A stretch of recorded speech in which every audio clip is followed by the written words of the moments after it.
Sluts and Scholars. So welcome to our first episode of Sluts and Scholars. We're doing this podcast because, at least in my life, I have confronted a lot of times how to balance myself as a sexual woman or as a sexual person, and also someone who is intelligent and taken seriously. So I know I've published videos where people are like, oh, what? You can't do that in the video if you want to be taken seriously as a scholar or a professional. And I'm like, well, why can't I be a slut and a scholar at the same time? I think you're a really great slutty scholar. Or a scholarly slut, whichever one you prefer. I'll take either, honestly. So my first guest, who you just heard from, we will call her Simone. And I brought Simone in today because she is very smart. She is very worldly. She went to a prestigious school on the East Coast and is now applying to law school and does things in politics and for feminist rights. And she's a genius. But she's also... Nicoletta. I'm giving you an introduction, so just let me, talk you up. Okay, sorry. So that people think they can take you seriously. So she is also, in our conversations, I have found pretty confident with herself as a woman and her sexuality. So I'm hoping that she can help us explore how she has been a slut and a scholar. I am happy to. And for anyone who's wondering what we're wearing, we are wearing naughty schoolgirl outfits. And there will be pillow fights and all the things you'd imagine. That slutty scholars do. And then we'll sit down and read, Dante's Inferno and talk about, I don't even know, what would we talk about? The Latin versification. Sure. So today's topic is going to be about masturbation. And obviously there's a lot of things we could talk about here, but the first thing I want to ask you, Simone, is tell me about your first experiences of knowing that you were a sexual being. Oh my goodness, my first experience of knowing that I was a sexual being. So I was a very sexual child without realizing that I was a very sexual child. One time, my mother took me to her yoga class. And I was 7 or 8, and I was doing something, and her yoga teacher commented on how much sexual tension I had in my stomach, which is like a weird thing to say about an 8-year-old girl if you're like a man in spandex. But that's how that went.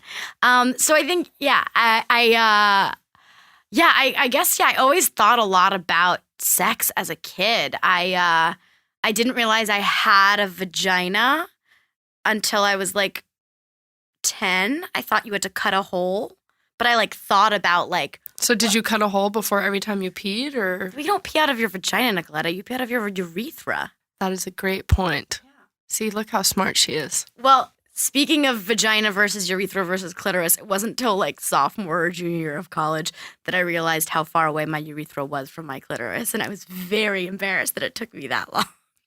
As someone who But most of us aren't taught about this stuff. That's why we're doing this. Right, but I like to feel like I am a very sexually aware person. I was the person in 3rd grade that was teaching my friends about periods and that there were these things called tampons and these things called pads and that's what was going to happen back to the operation thing. So I thought you had to cut a hole to have a vagina instead of just being that's fucking insane and someday I'm going to have to get surgery to be a woman.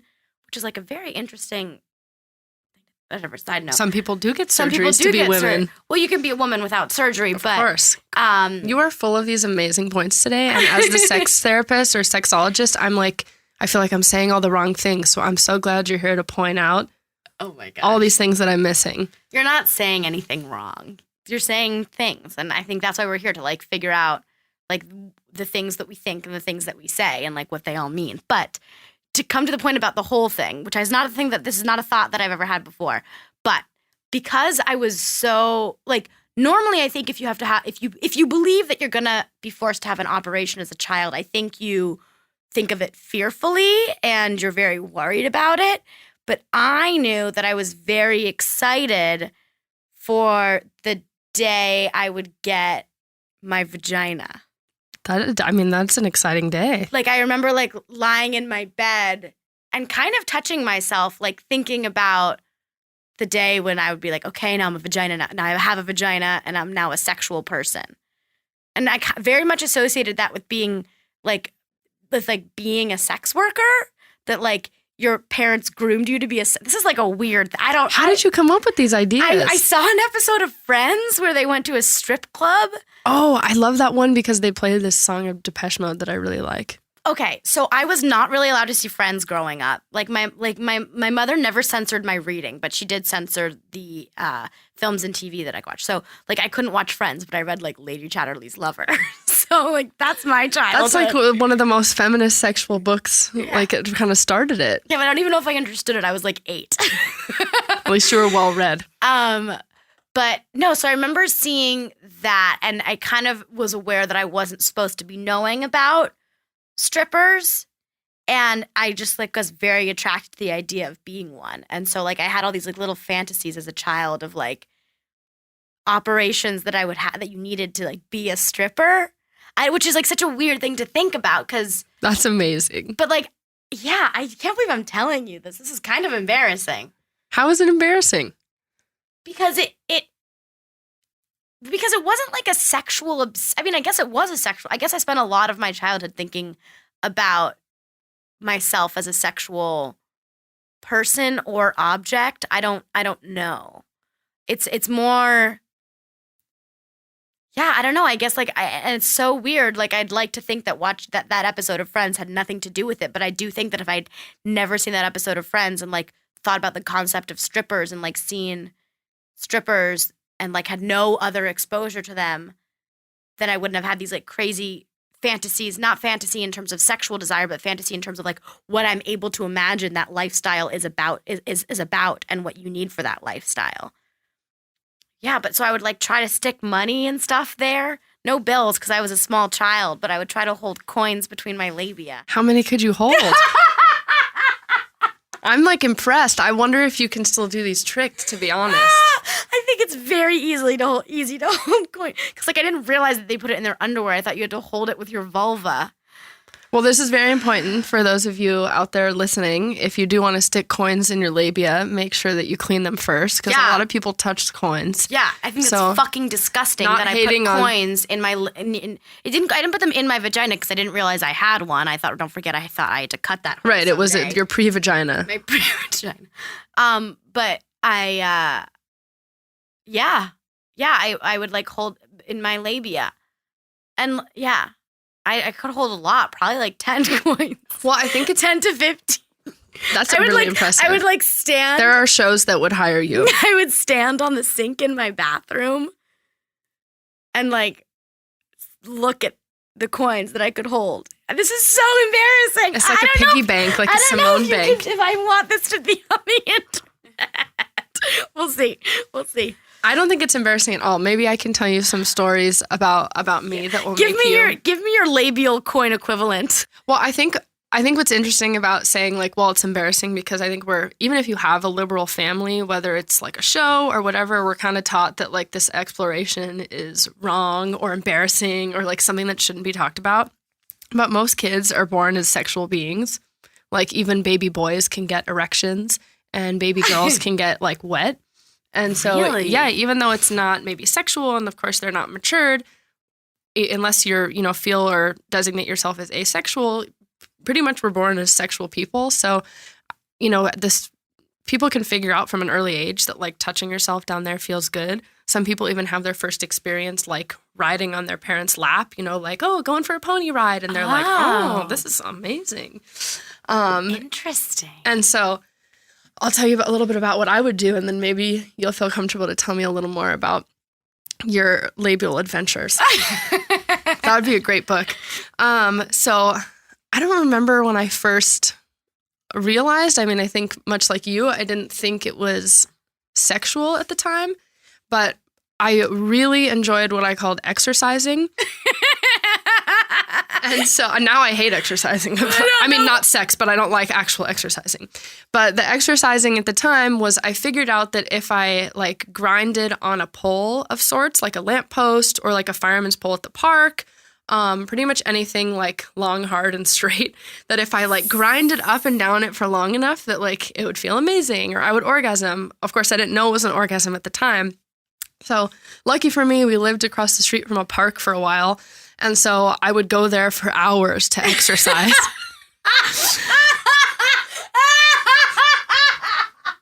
I like that that's funny for you. This was like important exercise for me. I took this very seriously. Like I had a regiment, you know? No, I'm just trying to think about other things People that I did wondering as a what I child. was doing? No, like Oh. I know that's the other thing.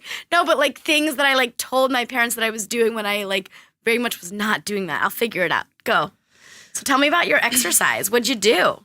So, I mean, I think my mom was kind of proud because she was a trainer and my dad was a professional athlete. So they were like, oh, yeah, exercise. Oh, yeah. They're foreign, by the way. I wasn't Both of just them? doing it. No, my dad is.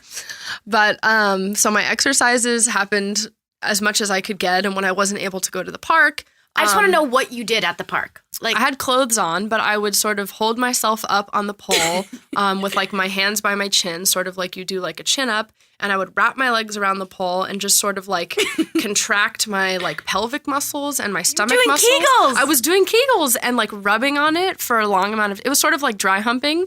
And I wonder now what other people like were thinking I was doing, but I'm telling you, I had like really strong arms because I must have held myself up there for like a really long time. But I remember I had where we used to have, you know, the 4-post beds. That reminds me of that Sugar Ray song. But anyway, I was like, my dad loves Sugar Ray. really? Yeah, he's so weird. I love Sugar Ray. So we had like one of those poster beds. And so I was like grinding up on, you know, I was doing my exercise and my dad and my parents came in one time and my dad realized what I was doing. And he was like, oh my gosh, honey, like to my mom, what do we do? And my mom was like, oh, it's okay. She's almost done. Just let her finish. I'm going to let you finish. I'm going to let you finish. So it was like, That's so good. luckily I had somewhat sex positive parents who allowed me to finish my exercises. But I think a lot of parents would say, you know, they would stop them or say that's not okay, or they would get really weirded out. I think that's where the masturbation issue and like a lot of our sexual issues start coming from, is the way that our parents handle when they realize that we're sexual beings. Because I think it freaks them out to be like, oh my gosh, I have this 5-year-old kid who's masturbating or humping pillows. And I don't think it's necessarily that parents are uncomfortable with their children being sexual beings. I think it's just parents are uncomfortable with thinking of children as sexual beings in general. Yes. And so it's like very hard to broach sexual topics with what we in our mind consider asexual beings. And I think that probably is what throws a lot of people. And I mean, I don't know, you probably know much more about this than I do with your upcoming PhD in human sexuality. Thank you. But I would guess that one of the ways I would guess that like shaming masturbation is probably born out of parents' own discomfort at acknowledging that their children are masturbating and are sexual beings. Yeah, well, it's not most of the parents' fault. I mean, I imagine they didn't have much sex education. Their parents didn't feel comfortable. So how have they known to even explore their own sexuality, let alone explain it to another human being? Yeah. It's so interesting that you talked about like your parents walking in on you masturbating. 'Cause I was actually talking about Exercising. That you talked about your parents walking in on you I'm like imagining like your parents walking in on you like in down dog because you were like just doing yoga and they're being like, oh nice, she's almost done. she's almost done with the sun salutation. But I was talking with actually another friend of mine about masturbation the other day, and he had also had like an experience of being told like don't do that or like getting caught masturbating. And I don't know. I have no recollection of ever having been caught masturbating. And I don't know if that's either that A, I was never caught masturbating, or B, when it did happen, it wasn't an experience of having been caught and then shamed and like, we've caught you doing this thing you're not supposed to be doing. And maybe my parents just handled it with like levity or grace or aplomb or whatever. So I have no recollection of ever being caught, but I did masturbate a lot. So you discovered exercising. I discovered taking showers. With the like shower handle? The shower head. So my shower head was like detachable and had like those a were cable. Great. Those are great. So amazing. Discovered it. Didn't realize I was having orgasms. Just did this thing that I really liked until I couldn't handle it anymore. and did that a lot. And it was like kind of a contentious issue in my family because my parents didn't want us locking the bathroom door in case we like slipped and fell in the shower and were unconscious. Neurotic Jewish parents. Yeah, I understand that. But I was very nervous that they would walk in on me showering and act, oh my God, my mom's calling. Mommy? Hi, baby. Did I wake you up? Yeah, that's okay. What's up? It's nothing urgent. I'm just doing a podcast with a friend of mine, and I wanted to ask you if you ever caught me masturbating. Not exactly. Could you elaborate? Do you remember the time you were in the kitchen and pretended she didn't know what it was? And you looked at her, you must have been 7, and you said, oh, come on. You know. With a pillow or something. Oh, so we were talking about masturbation at the table, and Vika said, I don't know what masturbation is. And then I said, oh, you know, with a pillow? Something like that, yeah. I love your mom. I want to meet her. This is my friend Nicoletta. She's wonderful. I can't wait for you to meet her. Sorry we woke you. This was obviously very important. Oh, well, I guess so. Okay, so you never go back to sleep. I love you, Mommy. I love you. We love you. Bye, Nicoletta. Bye-bye. Your mom is great. She is so great. My mother's the best. She did this thing where growing up, all of her children had nightstands that had drawers, and she promised us that she would never open our nightstand drawer. And like that was our private What a nice way to space. give you some privacy. She was like, that is your space. I will never go in it. It is for you. And I think because of that, because I knew if I wanted to keep something from her, I could, I was just very open with her about everything else. I know we're supposed to be talking about masturbation, not parenting techniques. But I think that's an important thing to say was about parenting techniques. So if there's any parents out there listening or soon to be parents, excuse me, I think it's important to learn and figure out how to talk to your kids about masturbation and sex and to know how to handle it if you quote unquote catch your kids masturbating.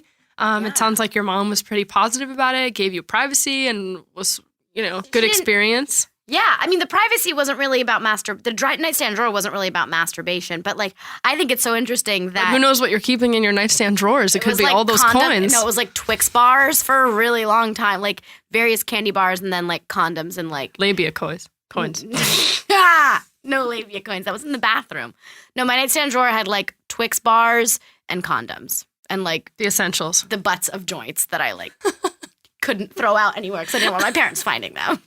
You don't want to litter. Like I went back home, like in college, I would go back home and I would like open the drawer and there would still be like butts from high school in there. It was so funny. Okay, so I'm curious, what else did you figure out felt good to like use for masturbation? And I want to share maybe some that I've thought of. So there was the pole at the park. Exercising. There was the lampposts. Lampposts, they have ridges, though. But some people like ridges. So lampposts, bedposts. I have some friends that have talked about pillows or like making a pillow person or at least like a pillow hump, grinding on it. I have some guy friends who really enjoyed couches, like the arms of couches. What do you mean? What do they do to the arms of couches? Just like humping. Oh, just like humping it. Okay. I was talking with some friends earlier about like pool jets. Oh my gosh. Pool jets. Yeah, you have fond memories? I have not thought about those in forever. Okay, well, that brings me to the point that I want to talk about masturbation is that I feel like when we were younger, we were so creative. Yes. Simone is very excited about pool jets, and I am too. Well, I think I've just always been very, like most of my masturbation as a child was water-based. Like the shower head was huge for me. Huge. It was just, I just would do it and I would like collapse on the floor of the shower, like pressing it to my clit, like unable to like do anything except like put more water pressure on my clit for like, it's like insane to think about. Like that was like me. I guess like, I guess we just have discomfort with the idea of imagining like an 8-year-old masturbating furiously. I think there is a discomfort with that. And I don't know, if you were like a client or I mean, even a friend, obviously, I would just say like, there's a difference between what we imagine in our head or fantasies. And like, if we hear something sexual, I think as humans, we listen and pay attention, but that doesn't mean you're going to like do anything about it. No, for sure. And I don't think that like you or like the vast majority of your listeners are going to do anything about it. But part of me does have concern about providing, part of me does have a concern about providing fodder for like pedophiliac fantasies. Well, and I know you do a lot of work in like minor attracted individuals. Yeah, well, that's not this podcast, but if you're interested in that topic, we can do a future podcast about that. I guess that's just what my concern is. But like back to the shower head, one more thing I will say about my trusty old shower head is whenever, and to this day, sometimes I'll meet women who have never masturbated or claim they've never masturbated. This happened a lot more in high school than it does now that I'm like 26. But I would meet girls that had never masturbated and I'd be like, and I would be like, okay, you got to go to the shower and you got to take the shower head and you got to put it right there. And like, I would just like teach my friends. Good for you. And they would report back. No one else was teaching them probably. Or like you could lie under the faucet part of the bath. Yeah. I would tell all these people to do that. That's often what I tell, if I'm working with a client that hasn't had an orgasm or is struggling, as we would call anorgasmic, that's often one of the like starter steps of masturbation is like erotic style baths and trying out the shower head or trying out like where the water comes out and just, yeah, exactly. Like seeing how it feels. So let's think of some more creative things that we used to use or could use that are like household appliances or whatever. Oh my gosh. When did we lose that creativity? I think when we were younger, because maybe we didn't know it was quote unquote bad or shameful, we were so creative and found these things on our own, whether it was pillows or lampposts or coins or whatever it was. And now I feel like we've become so shut off because of our like culture and society, whatever, blah, blah, blah, that now we've kind of stopped being creative. I would agree with that, and I'm excited to explore like what other creative ideas we can come up with now. But I would like to counterpoint with what you just said, and that perhaps as a child we're forced to be creative because we don't yet. Like part of me feels like I don't need a shower head anymore, or I don't need a pool jet, or I don't need to go horseback riding. Oh my God, you loved horseback riding. It all makes sense now. But that part of the reason we did that is because we didn't realize that we could just use our hands. And like now I'm just like so good with my hands that it's like, why go to the effort? But I agree, we should spice it up because then it's like too easy. You fall into an orgasmic rut of like this one thing makes you come very easily and then you just do that. Yeah, or even like things to spice up with your partner or new things to try out. I was at an electronics store and I kept on looking at all of these household appliances and like. Well, there's that. Did you see that Sex and the City episode from forever ago? That's so good. If you don't watch Sex and the City, one of the characters, Samantha, who was a very sexual character who I loved. She's so good. This was back before Sharper Image would call their personal massagers. So that was another thing I used when I was younger was... They were neck massagers. Right. The whole episode is neck massage. So my mom thought she was doing me a solid, and I don't think she realized what a solid she was doing me by getting me all these massagers because I was a competitive athlete. And so she was like, oh, for your quads, for your IT bands. I don't think she knew it was like for your pussy. So I had so many awesome massagers. Do you still have them? I don't think I have those same ones, but I should invest in some. They were expensive. These were like high tech with multi-speed, like, I don't know. Wow. That's so interesting. So, yeah, because I remember that episode of Sex and the City where Samantha's like, I'm here to return my vibrator. And they're like, that's a personal neck massager. And she's like, it's a vibrator. And the person's like, I'm not going to, if it's a vibrator, I'm not going to take it back. It's a personal neck. Yeah, she's like, it broke. She's like, yeah. It's such overuse. Such a good episode. And so I was at an electronics store and I saw personal massagers and I immediately thought of that episode and I was like, should I buy this? It was $14.99 and it had multiple heads. And I was like, wait, tell me more. I feel like that's cheap. It's so cheap. I was like, I gotta spend the money on it, but I didn't. Well, where can we buy these cheaper ones? This was at Fry's Electronics. We can have a field trip. Oh my gosh, was it the Fry's that has like a saloon? The spaceship. Spaceship. It's the spaceship Fry's in Burbank for those that are wondering. That's amazing. But as a child, I do know that I used my electric toothbrush. Yeah, I know lots of people that still use electric toothbrush. It's like a little painful, but also a little nice. So I don't know, maybe you could dull it with, what about like a blanket over it or like condom over it or something? Oh my gosh, that's really smart. I don't have an electric toothbrush anymore, but a condom over it would probably be really good. Well, you should invest in one for your vaginal and dental hygiene. My Very vulva. important. Your vulvar. My vulvar. Vulvar hygiene. But it would really just be clitoral. Actually, no, it might be nice with anywhere else on the vulva. I'm like a big proponent of saying vulva and clitoris instead of vagina. Because honestly, like vagina stuff is good for me, but it's not what does it for me. I've talked about this in some of my Instagram little mini clips if you haven't seen them, but Simone, will you define for us the difference between vagina and vulva? Oh, sure. I mean, to the best of my abilities. So the vagina is quite literally the canal, the entrance and then the canal that is in between the, I guess it kind of starts where the inner labia ends and then probably goes up until the cervix. And that's it, just that canal. And then the cervix starts and then you have the uterus and just that. And that's the point of penetration. Yes, generally the point of penetration by, fingers or penises or whatever. It's where the baby eventually comes out of, but the baby has to pass through the cervix as well, if there is a baby one day.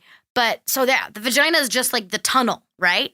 And then the vulva is the whole glorious land around the tunnel. Glorious land. So we're going to continue this tunnel metaphor. If your vagina is the Lincoln Tunnel, your vulva is New York fucking City. Ooh. So I would much rather spend time playing in New York City. Yeah, than like stuck in traffic in the tunnel. But it's good. The tunnel's good because you can go into the tunnel. Like sometimes it's cool, and there's that. And cool then go out of the tunnel. And then go in the tunnel. Or it could be like the Holland Tunnel where it says like New York, New Jersey, and you like know when you're going through. Like sometimes it's fun to go in the tunnel, but there's also there's way more than just the tunnel. There's labia, and then there's the mons pubis, which is the upper like more fleshy part, often where there's pubic hair, and then there's the clitoris, which is great. Don't worry, I will do a visual YouTube video of this so we can get a much better picture of all the things that she's talking about. There's just like so many parts of it, and like all of them feel differently.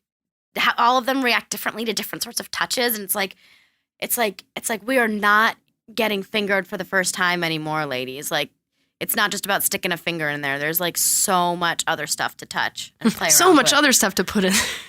Well, not just no, I know what you mean. No, but seriously, if you're with a partner who's literally just fingering you, and by fingering I mean just mean sticking their finger in your vagina, you gotta say something because that is unfucking acceptable. Unless you like it like that. Unless that is what you want. If that is what you want, then that is fine. So I wonder what other items we could think of that could be used. Are you asking me a leading question? Do you have an idea for one? No, I want to know if you can think of any. Okay, electric toothbrush, personal massager. Pool jet. Okay. In my family, this is like very elaborate. I don't think you could use it for like full masturbatory purposes. Like I don't think you could do this enough to come.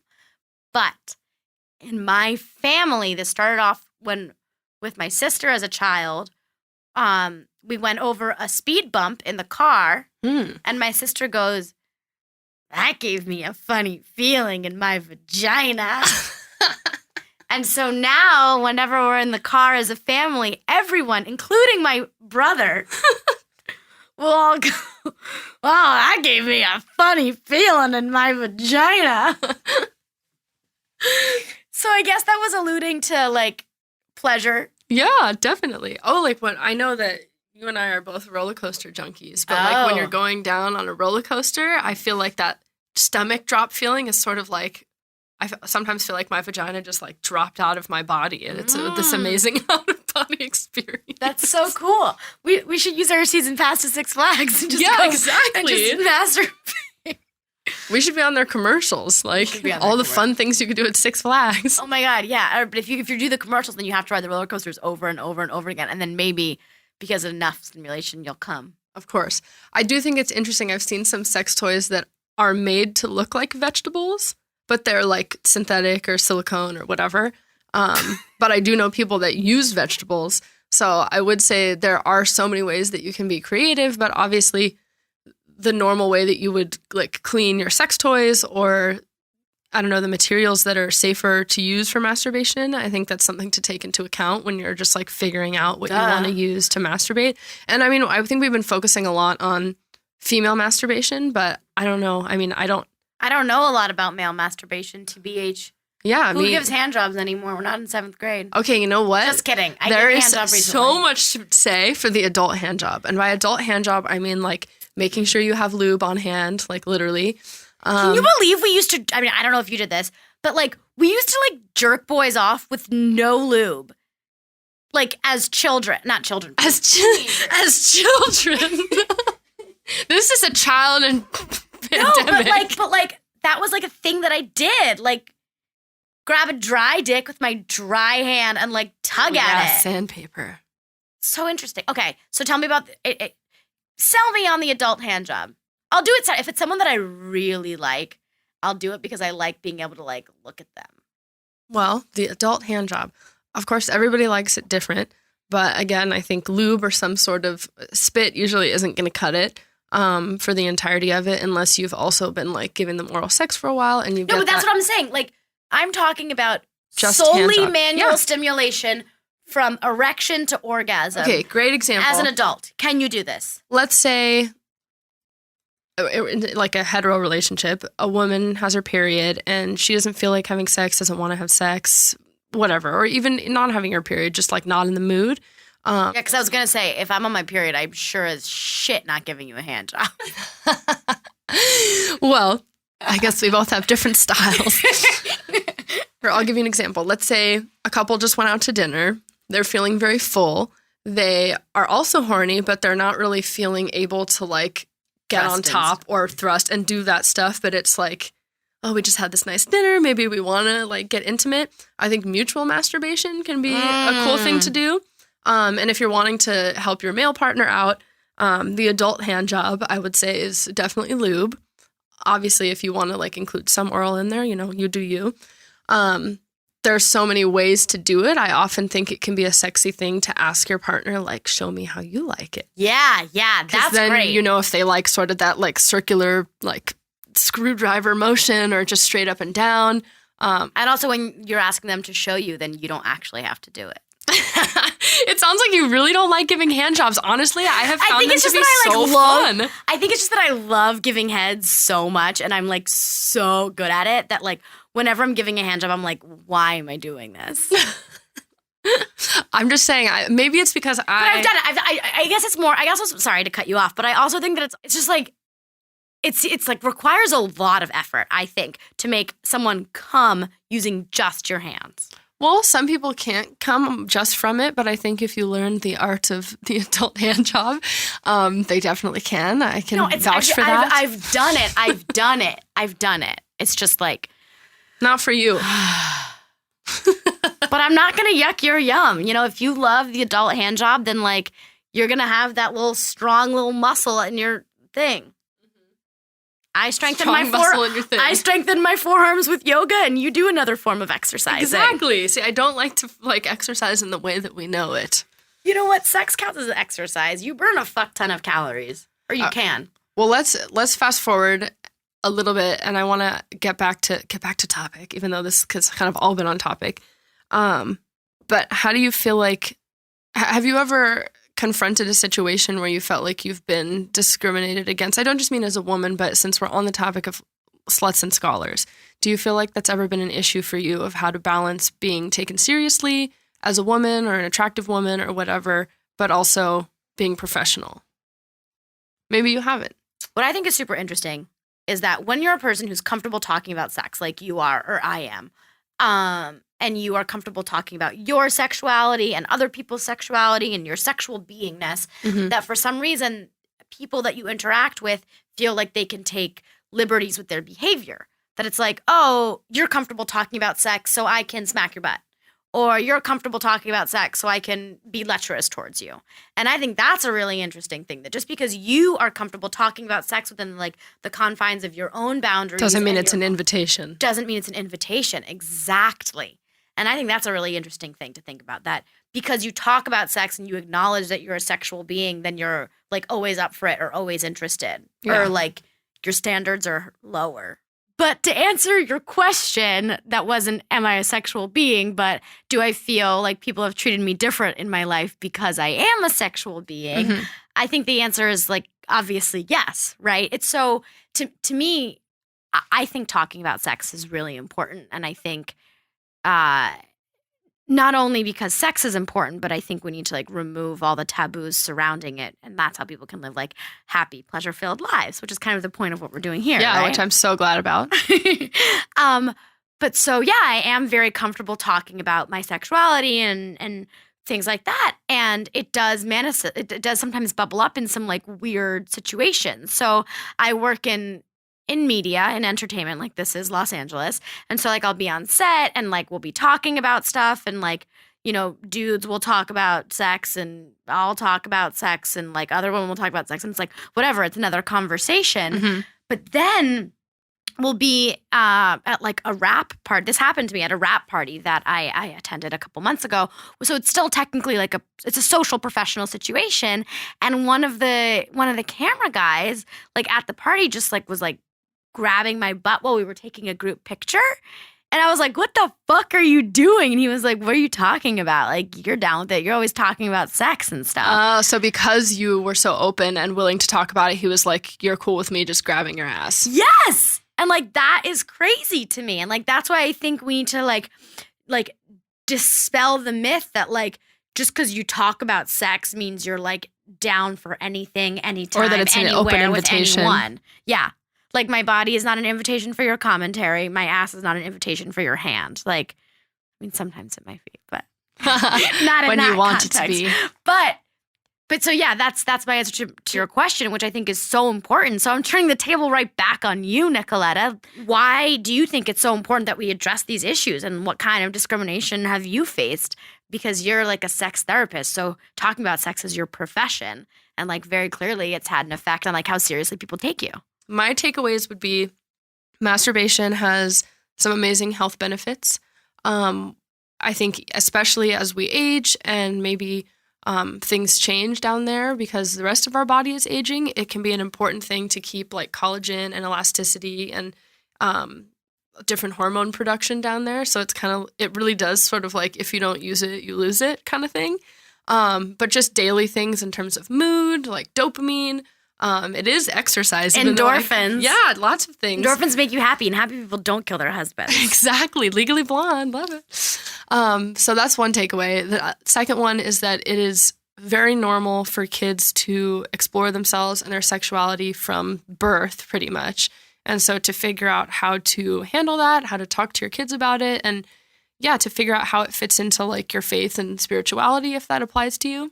My third takeaway. That's a whole other combo. Oh, yeah, that's a whole other. Let's not open that box. I hate how religion says masturbation is bad. Or not all religion. Never mind. Let's not go there. Totally another topic. Yeah, it's just, I think hopefully we've inspired you to talk about it. And just because you pleasure yourself in one way doesn't mean that you like a person to touch you in that same way. But I think it can be a cool exercise with partners to show each other how you like to please yourself and what you like, just to share like how you like to be touched, how you like to touch yourself, how you would want them to touch you. So it doesn't always have to be a solo activity. Yeah. And even though my guest today does not so much like hand jobs. No, I was joshing just for fun. I think but you don't have to like hand jobs. That's okay. No, I don't mind them. I just would rather perform oral sex. But I do think one thing that you do bring up is that like to show your partner what you like, I think that can be really helpful because I think a lot of people, myself included, like sometimes have trouble like verbally expressing like I want you to like go in circles or like go side to side, not up down. Yeah, it can be really scary. It's to tell much somebody easier. What you want. It's really scary. It's much easier to kind of just like either take their hand or like show them what you're doing to yourself as well. And then my last takeaway is that if you ever tell me you're exercising, Nicoletta, I should leave you be for at least 15 minutes. 15? That's all the time you're giving me? At least. Just that it's your own thing. You're not inviting me to go on a hike. We talked about today how creative I think we used to be. Maybe it was out of necessity or because we couldn't afford or didn't have like other things and toys to buy, or maybe we didn't figure out how to do it with our hands. But I want to challenge you listeners to kind of get back to that like young state of mind and be creative. And we would love to hear from you. So contact me. Let me know ways that you have masturbated or maybe things that you've discovered now. Any recommendations? People, yeah. Keep it coming. That was so good, Nicoletta. I'm so happy that I got to sit here and talk to you about this Thank you so much for coming and talking. We're like little kids here. That's exciting. It's fun to laugh, though. So, Simone, thank you for joining us. And Pleasure. if you want to hear Simone back again, let us know, and we would love to share our stories with you guys. I'm Nicoletta. And I'm Simone, and next week, the topic is porn.